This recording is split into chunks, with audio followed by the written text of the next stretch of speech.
Congratulations po. Agree po. Thank you, Lloyd, for that adrenaline pumping and mind-boggling questions. And now let's call on from Abante and Don Servino YouTube channel. Click and subscribe na. Wow. Sir Don Servino. Ayan, thank you very much. At yung question ko naman for Miss Marina Benipayo kasi, hello, yung character mo kasi ay former beauty queen din, si Sofia. So, dun pa lang parang meron na siyang pagkakahawig sa'yo in real life. Pero ano ba ang pagkakahawig ni Sofia at pagkakaiba ni Sofia kay Marina Benipayo?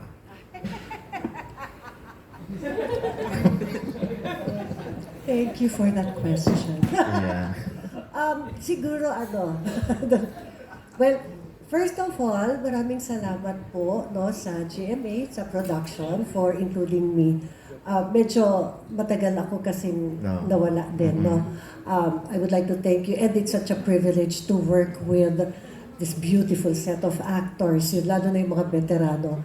Tsaka natuwa ako na yung magiging asawa ko, si Sir Roy Vinson. Okay. Kasi nung 80s, side kwento lang ha, nung 80s, nung bata-bata pa ako, kapag may movies, di ba voice over yung mga starring, bagat may nagsasalita sa mic. Naalala ko kapag si Sir Roy Vinson! Ganun yung boses. So, kinwento ko din sa kanya. So, batang-bata pa kayo, no? Oo, Okay. medyo bata pa talaga. Pero anyway, sorry, kailangan ko na ikwento yun kasi na ano talaga. Kahit ngayon nasa starstruck pa rin ako pag ka-eksena ko si Sir Roy.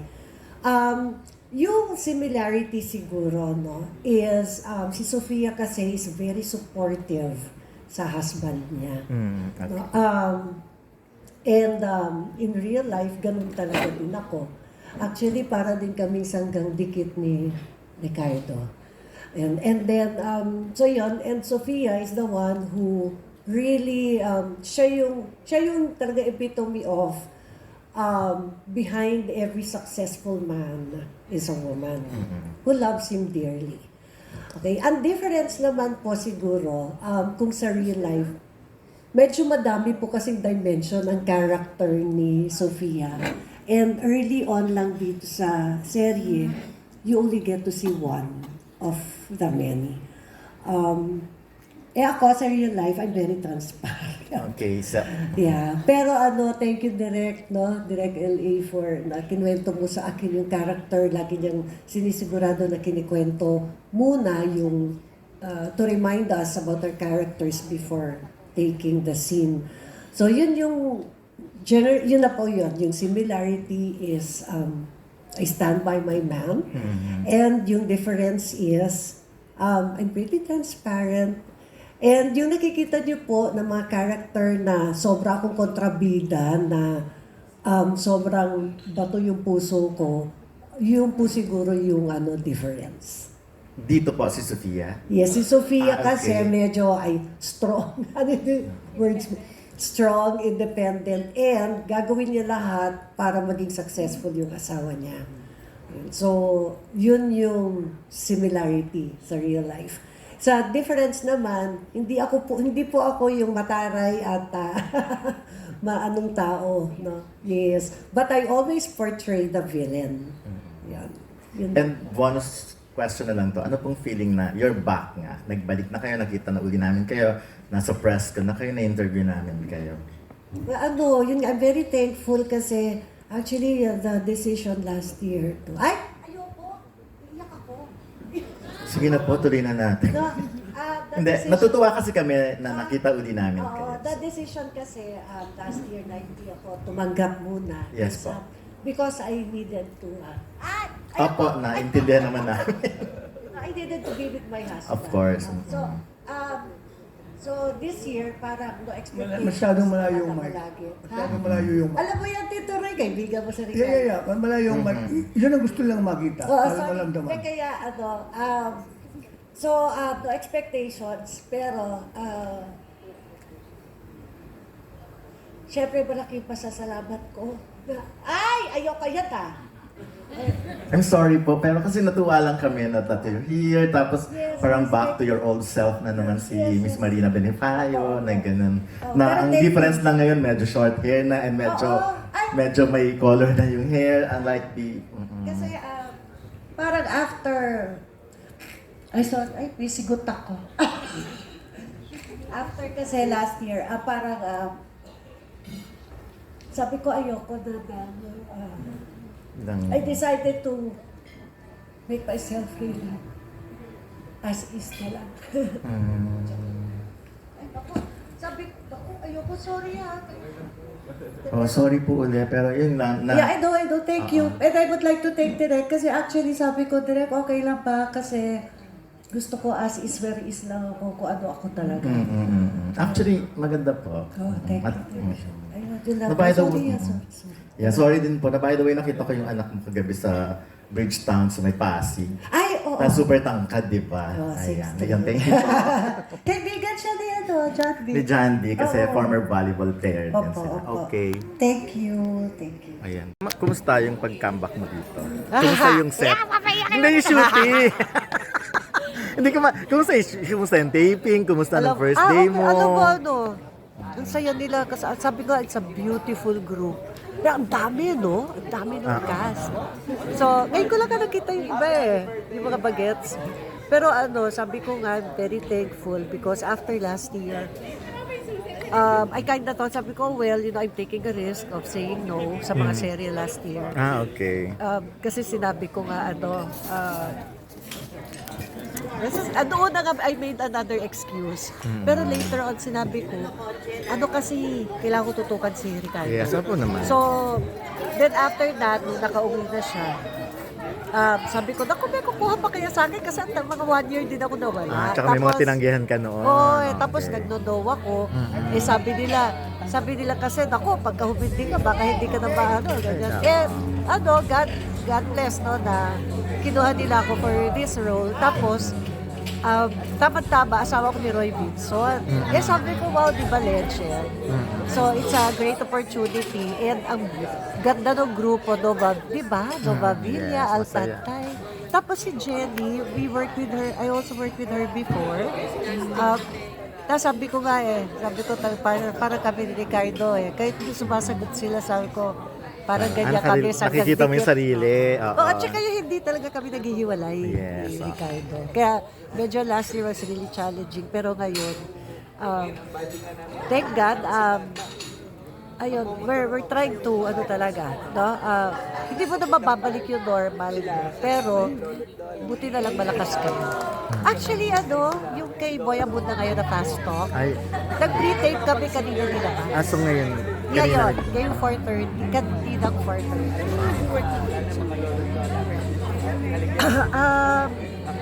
Tinapos lang yun sa kabila, yung sa Quiapo, but wala pa, parang wala pa. Hoping kami na meron. Laging laging inquiries. And sabi ko nga, kasi dati sunod-sunod Pero sabi ko, well, after the challenge last year, baka God wants you to rest muna, di ba? Pero honestly, sabi ko, buti malakas kami. Naasa ko po. Tapos sinabi ko talaga, I'll do everything. We will stick together no matter what. Pero ready na rin po siya mag-comeback. Matagal na. talaga. Pag-uwi pa lang niya, ready na siya. Gusto mo mag-work ulit. Oo, pero, siguro wala pa yung tamang role for him. Diba? Tinapos lang kanya yung sa Quiapo. Pero after that, wala pa. Pero ayan, he's keeping himself busy also.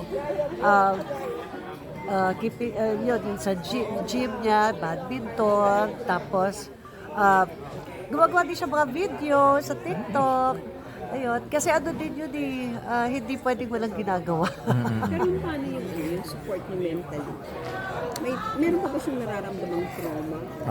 Na-feel niyo ba? Na-affected pa Pareho siya sa kami. Kayo, kasi ikaw din syempre, di ba? Yung feeling mo yun Oo naman. Meron pa. Talaga, I don't think what happened, yung ganon, hindi kaya kalimutan. Yun kasi, alam mo yun, parang isang araw, okay lang kami, tapos biglang binangga kami ng bus. Yung ganon, tapos, dinala ka sa isang lugar na, hindi mo ba kilala kung bakit ka, parang, And then, both kami din, ako din, so dinadalaw ko siya lagi, di ba? Pero, sabi ko nga, nung middle, at the middle of it, sabi ko, ano na lang, I think what advantage is that, alam naman namin yung totoo. And we have nothing to hide eh. So sabi ko, let's just ride what's happening now. Matatapos din ito. So tatapos, well, hindi pa naman actually tapos. He was granted bail kasi nga, not bail pa lang, ongoing. Pero at least Pero napag-bail, kasi, maging-importante. non-bailable siya. Tapos, nung mga, what we call this, mga hearing kasi, yung baka hindi man na-mention ang pangalan niya. I mean, kasi talagang wala naman siya doon.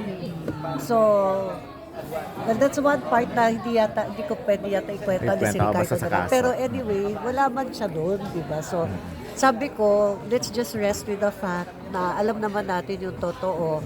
We don't know why things happen. Pero, let's just ride this until it ends. Tapos nag-grant siya ng bail kasi nga there's no evidence. So, pinayagan siya mag-bail. So, where did you get that yung lakas mo? Yung tapang ngayon, yung lakas mo? Kailangan eh. Pero kahit actually, individually, sanay na kami, di ba, na single mother ako, Ay, oo. siya, Ganun din. siya, dami ding pinagdaanan. So, I think, but yung sa akin kasi automatic, pinalaki ako nanay ko, troubleshooter talaga. Tsaka, mababaw lang talaga luha ko. Oo nga eh. Pero maano ko, solutions person ako. Pero, very babaw na luha ko. Yung kanina ka, sorry kasi, medyo pa. Oo diba? Hindi, parang natatouch kasi kayo dun sa support din ng mga, like ang GMA, na after, kahit yung mga nangyari, pero nandyan pa rin yung mga supporter. Oh, well, nandiyan naman lahat. Siyempre, by the end of the day, pag kayong dalawa lang, ako, all the more, between the two of us, mas iniisip ko siya pa rin. Kasi siya yung nakadanas ng lahat, di ba? Pero sabi ko nga, hindi ko na-realize, pati pala ako na-trauma. Tsaka yung pagod, kasi through the years, halos every week, lumilipad ako doon to visit him. So, not even thinking of what I was sacrificing. Pero kasi sabi ko kasi, Lord, kung alam mo naman na para sa kanya, I'm not religious, but very spiritual. Sabi ko, no, you know that, Lord, alam mo yung tama yung ginagawa ko, it's for us. So, ikaw na bahala. So, every week, lumilipad ako sa Tugigaraw. Pero kailan matatapos yung case? Naman dito. So, hindi alam. So wala kayong idea kung kailan makiklear yung... Hopefully, maybe a year. Kasi di ba, minsan nagka-cancel, napapostpone pa mga hearing. Sorry, gogo ako. Ito. Ayun. So, anyway. Ayun, kaya... Pero thank you for the prayers. Tsaka ang laking bagay na... ang laking bagay na walang naniwala. Kasi, actually, nagulat lang nga lahat. Kasi si Tito Roy, Oo, yung mga... lahat ng mga kaibigan niya sa industry, sila Allen, Jeffrey, yan. Lagi silang nag-uusap, tapos bigla one day, nabalitaan nila gano'n. So, sabi ko, kahit nga hindi na, sorry, sabi ko, kahit hindi na nga dasal but the fact na the fact na alam din nila yung totoo. Kilala nila si Ricardo. Tsaka wala kami narinig na yung kwento. Alam mo yung pag may nangyari ka dyan, tapos may mag-uungkat ng past ng tao, wala kami narinig. Wala at all. Tapos naglabasan.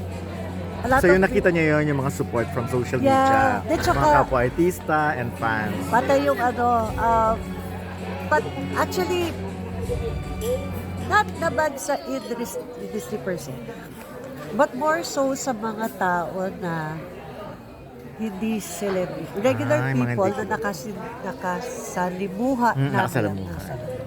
Kasi 13 years na kami. Pero nag-counter charge ba kayo? Hindi pwede. Off the record. Sandali. Hindi pwede kasi